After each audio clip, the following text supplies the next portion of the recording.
Hoy comenzaremos a trabajar los sistemas de masa variable.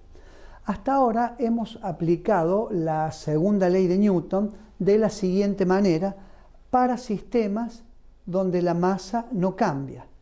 La ley dice que la suma de fuerzas externas que actúa sobre un cuerpo es igual a la masa por la aceleración que adquiere dicho cuerpo. Hay muchos sistemas en física donde no podemos aplicar esta versión de la ecuación ya que la masa varía. En esos casos nos conviene trabajar con la siguiente formulación de la segunda ley, que dice que la suma de las fuerzas externas que actúan sobre un cuerpo es igual a la derivada de la cantidad de movimiento. Con esta formulación es más fácil analizar a los sistemas de masa variable. Como ejemplo de sistemas de masa variable podemos hablar de los fluidos en circulación en flujo estacionario o bien sistemas que ganan o pierden masa, como por ejemplo el análisis de la propulsión de un cohete. En este caso, a medida que el cohete asciende, va quemando combustible y por lo tanto su masa va disminuyendo. Entonces, para hacer la formulación de los sistemas de masa variable, vamos a tomar como ejemplo el movimiento de un cohete. El movimiento de propulsión de un cohete es muy diferente a los casos que hemos analizado hasta ahora de problemas donde la masa de los objetos no cambia. En el problema del cohete, a medida que éste acelera, va expulsando una determinada cantidad de masa hacia atrás, lo cual implica que la masa del mismo va disminuyendo. Hagamos entonces el análisis tomando como sistema al cohete y a los gases que expulsa. Hacemos el siguiente gráfico para indicar qué velocidades intervienen en el movimiento de propulsión del cohete. Simbolizamos con este esquema al cohete. A medida que el cohete avanza, definimos una velocidad que vamos a llamar v sub cp. Esta velocidad la vamos a referir a un sistema inercial, un sistema fijo que puede estar, por ejemplo, en la plataforma de lanzamiento. Ahí vamos a ubicar al observador fijo. Esa velocidad respecto del sistema fijo es la que llamamos v sub cp. Por otro lado, los gases que se expulsan tienen una velocidad que le vamos a llamar v sub gc. Esta velocidad está referida al cohete, o sea, estamos tomando como sistema de referencia al cohete. Si queremos tomar a la velocidad de escape de los gases respecto del sistema fijo de referencia, a esa velocidad la vamos a llamar v sub gp, o sea, es la velocidad referida a la plataforma fija. Como podemos ver en la gráfica, la velocidad v sub gp se puede escribir como suma vectorial de v sub gc más v sub cp. En este caso, la velocidad v sub gc es la velocidad relativa al cohete, mientras que v sub cp hace las veces de velocidad de arrastre, para dar la velocidad absoluta v sub gp de los gases respecto al sistema fijo. Lo que vamos a hacer ahora es plantear la cantidad de movimiento inicial del sistema y la cantidad de movimiento final del sistema. Para ello vamos a considerar que m es la masa del cohete, que incluye al combustible que tiene en su interior. Vamos a llamar delta m a la cantidad de masa quemada, que es expulsada. Y vamos a llamar también V sub Cp más delta V sub Cp al cambio de velocidad que sufre el cohete en un tiempo posterior al que tomamos como inicial, es decir, en un intervalo de tiempo que vamos a indicar como delta t. Bien, la cantidad de movimiento inicial del sistema, la vamos a indicar con P sub i, va a ser igual a la masa del cohete por la velocidad del cohete respecto del sistema fijo. La cantidad de movimiento final del sistema, que vamos a indicar con P sub f, va a estar compuesta por la cantidad de movimiento del cohete más la cantidad de movimiento de los gases expulsados. Es decir, m menos delta m por V sub Cp más delta V sub Cp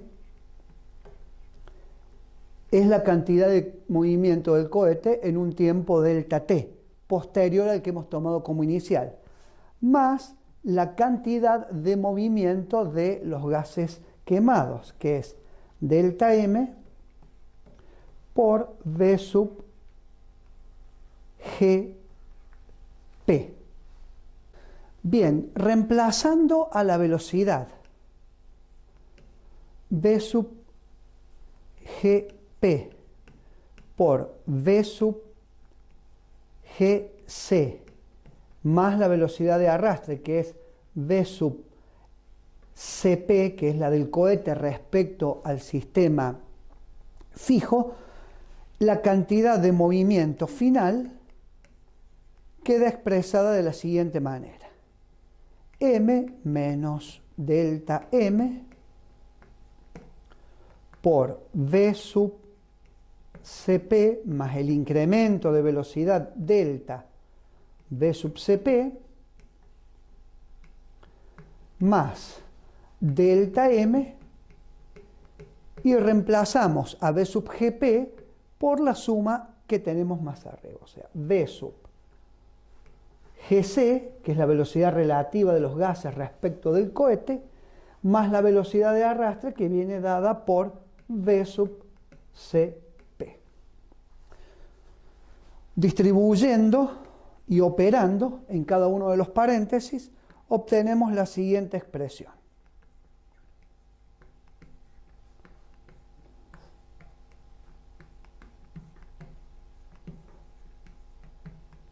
Ahora distribuimos el delta m.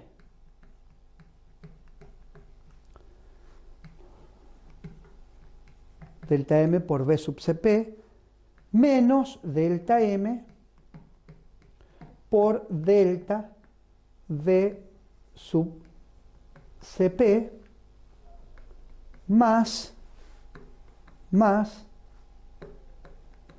delta m por V sub Gc más delta m por V sub Cp. Como vemos acá tenemos delta m por V sub Cp con signo negativo y delta m por V sub Cp con signo positivo. Estas dos las podemos cancelar y finalmente la cantidad de movimiento final la podemos expresar como m por V sub Cp más m por delta V sub Cp menos delta m por delta V sub Cp más delta m por V sub Gc. Bien, planteamos ahora la variación de la cantidad de movimiento y la vamos a indicar como delta P, que es igual a la cantidad de movimiento final del sistema menos la cantidad de movimiento inicial. Es decir, escribimos nuevamente ambas expresiones que ya las habíamos planteado anteriormente, m por b sub cp más m por delta b sub cp menos delta m por delta b sub cp más delta m por v sub gc menos la cantidad de movimiento inicial, que es m por v sub cp. Como vemos en esta expresión tenemos m por v sub cp con signo positivo y con signo negativo, por lo tanto la podemos cancelar. Finalmente, la variación de la cantidad de movimiento nos queda m por delta v sub cp menos delta m por delta v sub cp más delta m por v sub gc. Lo que vamos a hacer ahora, para ir acercándonos a la formulación de la segunda ley de Newton en función de la derivada de la cantidad de movimiento, es dividir ambos miembros de la última expresión por delta t.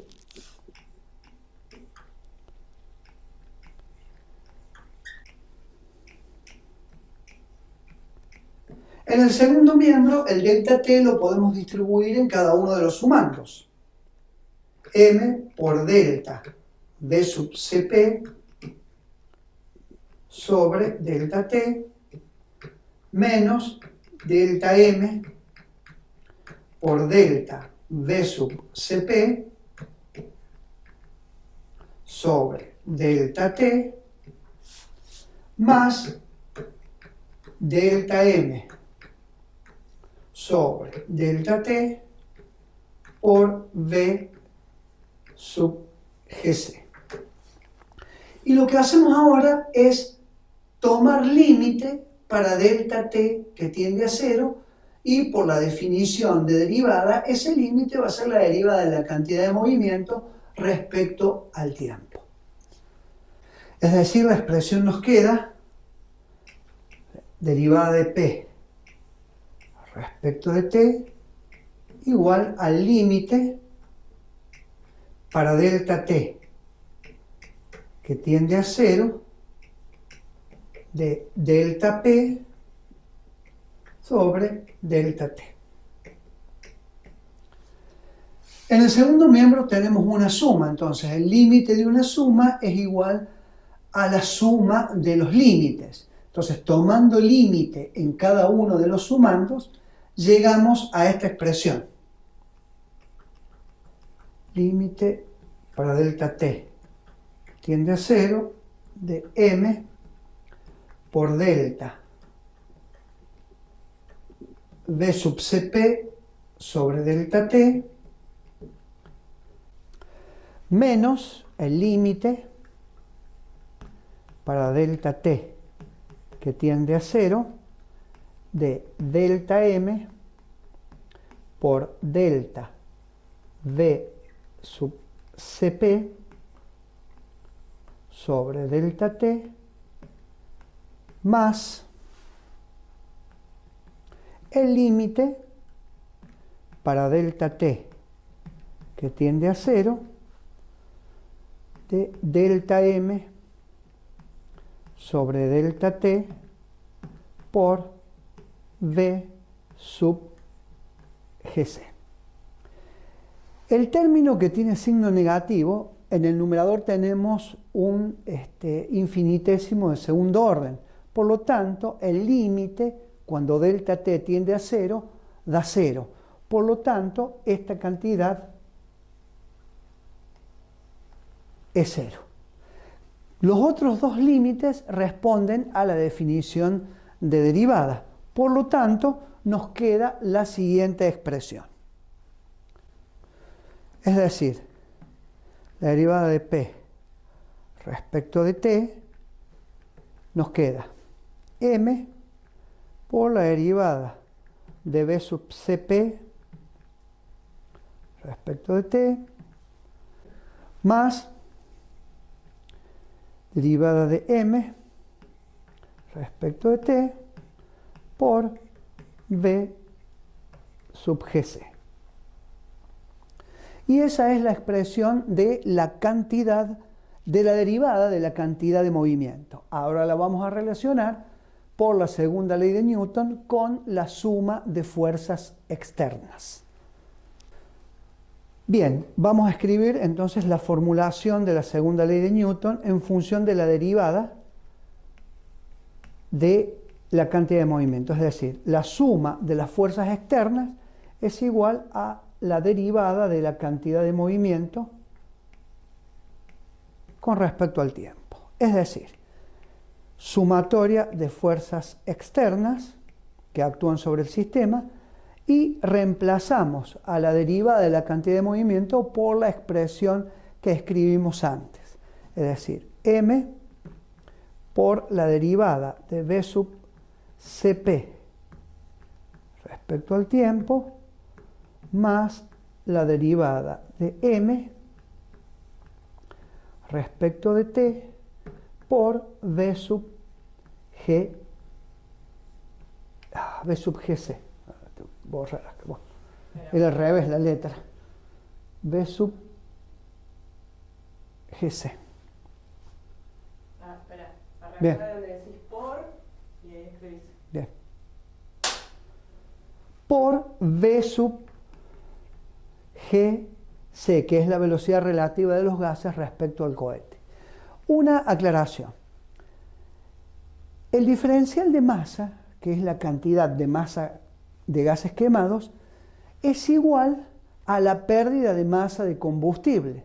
Por lo tanto, podemos decir que dm es menos el diferencial de la masa de combustible que se ha perdido.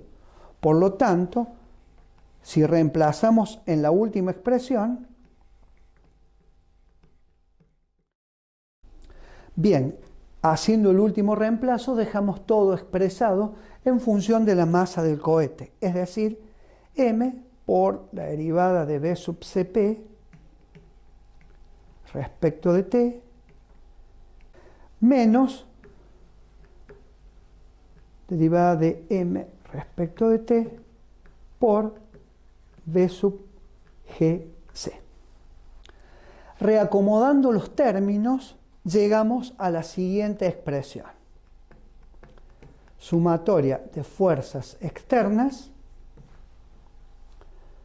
más la derivada de la masa respecto al tiempo por V sub Gc es igual a la masa por la derivada de V sub Cp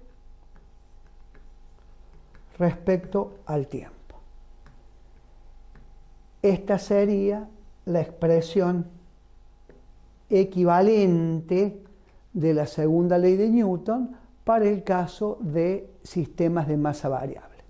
En el primer miembro vemos que a la suma de fuerzas externas le estamos sumando un término adicional que representa el empuje que recibe el cohete debido a su pérdida de masa.